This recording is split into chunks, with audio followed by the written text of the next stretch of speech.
With football season coming to a close, Jake Levine and the UNT Maniacs student section are now turning their attention towards basketball season. I feel like a lot more people know what we are now, having been to the football games and seeing our signage and seeing me at the front of the section yelling at them and things like that.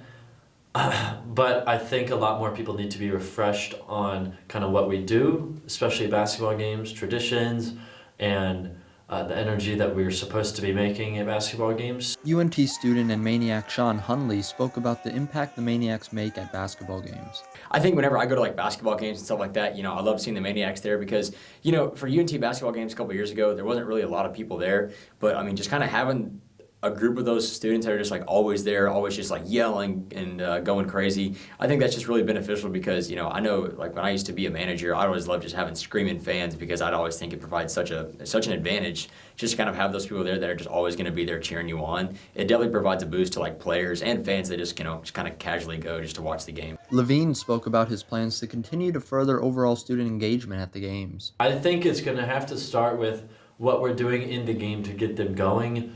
Our t-shirt toss is effective. Are we doing all of our chants? And are we having great giveaways for students? That's something we're trying to work on, our giveaways being more intentional. We're not doing generic t-shirts anymore, we're doing specific t-shirts. Whiteout game, you're going to get a whiteout t-shirt that says, I was at the whiteout game in 2025. So we're trying to be much more direct to the students and not just have it be the same thing every time.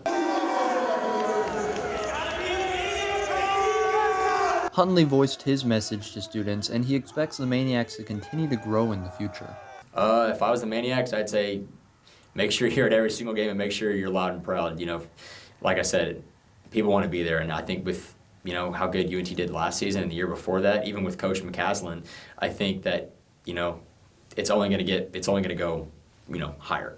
So if the Maniacs are there and students are there, I think the environment for opposing teams is going to be insane. It's going to be tough to play. Levine's leadership has had a big impact, but he hopes the Maniacs can eventually become fully self-sufficient. I just want it to be a known thing that people go to all the games.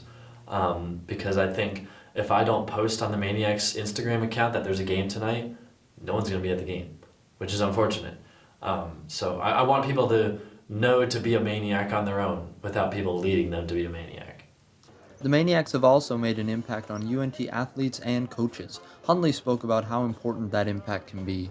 Even if it's a small impact that it can have, especially on our players, it's better than having no impact because I know I've been to so many games, whether it be high school or college, when there's just nobody there and it doesn't feel the same. It's like comparing the COVID situation. There's no fans for the pro players. It just feels off. It feels different. But having those fans there, it's always going to provide that little bit of sense that these guys are here. They want to see me. They want to see us play and win. And so if they're cheering for me, then I'm going to go out and show out for them because after the game, everybody wants to get dapped up by the players. So having all those Maniacs there, right there, it's definitely going to provide a little bit of heartwarming sense to the players that these guys are here for them. They want to see them play. They want to see them win. Basketball season will continue next semester, and the Maniacs are committed to being louder and prouder than ever in 2025 and beyond. Steven Lucero, UNT Journalism.